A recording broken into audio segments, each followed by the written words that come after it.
Hi, everyone.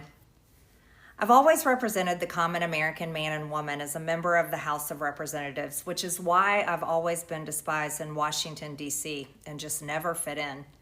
Americans are used by the political industrial complex of both political parties, election cycle after election cycle, in order to elect whichever side can convince Americans to hate the other side more. And the results are always the same. No matter which way the political pendulum swings, Republican or Democrat, nothing ever gets better for the common American man or woman.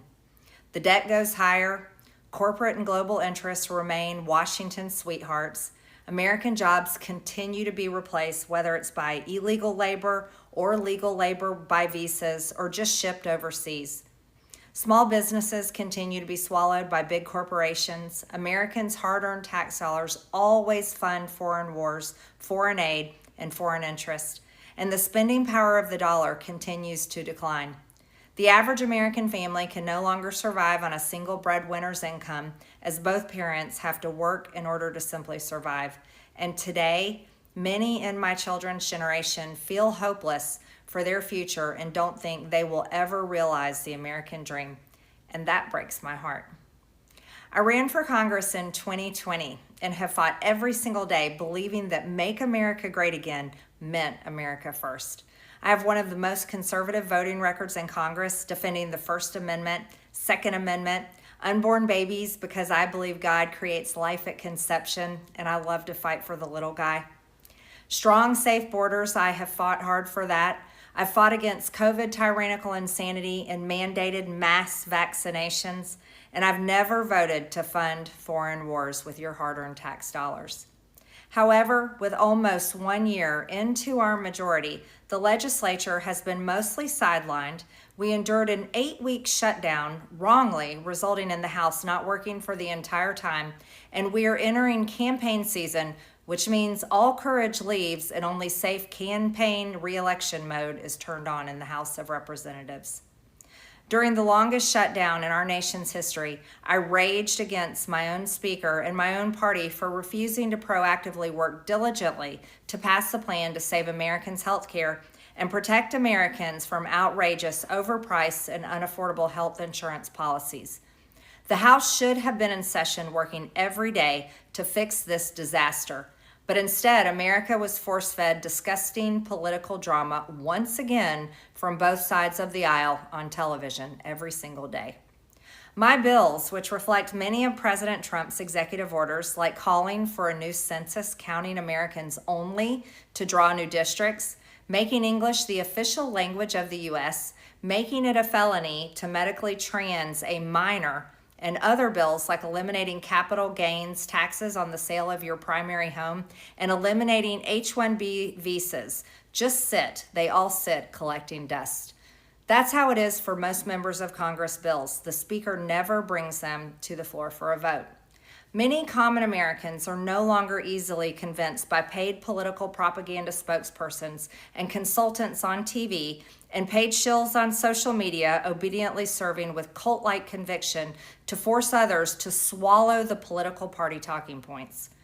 Because they know how much credit card debt they have, they know how much their bills have gone up over the past 5 years, they actually do their own grocery shopping and know food costs too much, their rent has increasingly gone up and up. They have been outbid by corporate asset managers too many times when they put in an offer to buy a house.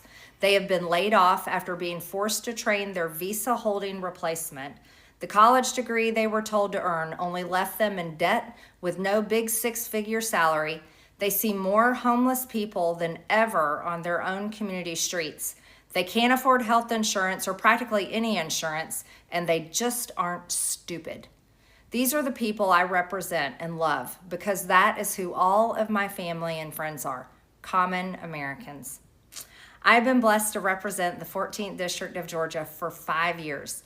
The district is filled with some of the most wonderful, kind-hearted, God-fearing, patriotic, hardworking people you will ever meet. Good, regular, common Americans. I've worked hard to bring taxpayer dollars back home to help district needs. I impeached Biden's Secretary of Homeland after watching my constituents die as he facilitated dangerous open border invasion into America. And I led the effort to defund hard-left politically biased NPR and PBS and the corrupt USAID, and I did that as chair of the DOJ subcommittee. I have fought harder than almost any other elected Republican to elect Donald Trump and Republicans to power. I traveled the country for years. I spent millions of my own money. I missed precious time with my family that I can never get back. And I showed up in places like outside the New York courthouse in Collect Pond Park against a raging leftist mob as Trump faced Democrat lawfare. Meanwhile, most of the establishment Republicans who secretly hate him and who stabbed him in the back and never defended him against anything have all been welcomed in right after the election. And I will never forget the day I had to leave my mother's side as my father had brain surgery to remove cancerous tumors in order to fly to Washington, D.C. to defend President Trump and vote no against the Democrats' second impeachment in 2021. My poor father and my poor mother, it was way too much for all of us. Through it all, I never changed or went back on my campaign promises and only disagreed in a few areas, like my stance against H-1Bs replacing American jobs, AI state moratoriums, debt for life 50-year mortgage scams, standing strongly against all involvement in foreign wars, and demanding the release of the Epstein files. Other than that, my voting record has been solidly with my party and the president. Loyalty should be a two-way street, and we should be able to vote our conscience and represent our district's interests because our job title is literally representative. America first should mean America first and only Americans first, with no other foreign country ever being attached to America first in our halls of government. Standing up for American women who were raped at 14 years old, trafficked and used by rich, powerful men should not result in me being called a traitor and threatened by the President of the United States, whom I fought for. However, while yes, hurtful, my heart remains filled with joy, my life is filled with happiness, and my true convictions remain unchanged because my self-worth is not defined by a man, but instead by God who created everything in existence. You see, I have never valued power, titles, or attention in spite of all the wrong assumptions about me. I do not cling to those things because they are meaningless and empty traps that hold too many people in Washington. I believe in term limits and do not think Congress should be a lifelong career or an assisted living facility. My only goal and desire has ever been to hold the Republican Party accountable for the promises it makes to the American people and put America first. And I have fought against Democrats' damaging policies like the Green New Deal, wide open, deadly, unsafe border policies, and the trans agenda on children and against women. With that has brought years of non-stop, never-ending personal attacks, death threats, lawfare, ridiculous slander and lies about me that most people could never withstand even for a single day. It has been unfair and wrong, not only to me, but especially to my family, but it's been wrong to my district as well. I have too much self-respect and dignity. I love my family way too much, and I do not want my sweet district to have to endure a hurtful and hateful primary against me by the president that we all fought for, only to fight and win my election while Republicans will likely lose the midterms, and in turn be expected to defend the president against impeachment after he hatefully dumped tens of millions of dollars against me and tried to destroy me. It's all so absurd and completely unserious. I refuse to be a battered wife, hoping it all goes away and gets better. If I am cast aside by the president and the MAGA political machine and replaced by neocons, big pharma, big tech, military-industrial war complex, foreign leaders, and the elite donor class that can never ever relate to real Americans, then many common Americans have been cast aside and replaced as well. There is no plan to save the world or a 4D chess game being played.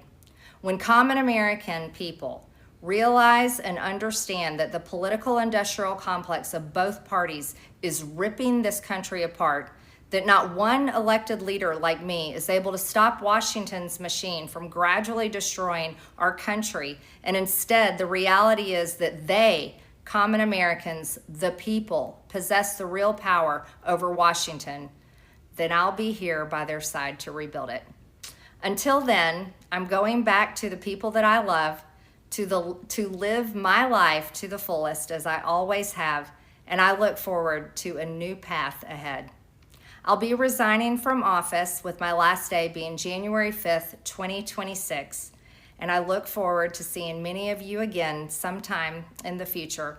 May God bless you all, and may God bless America.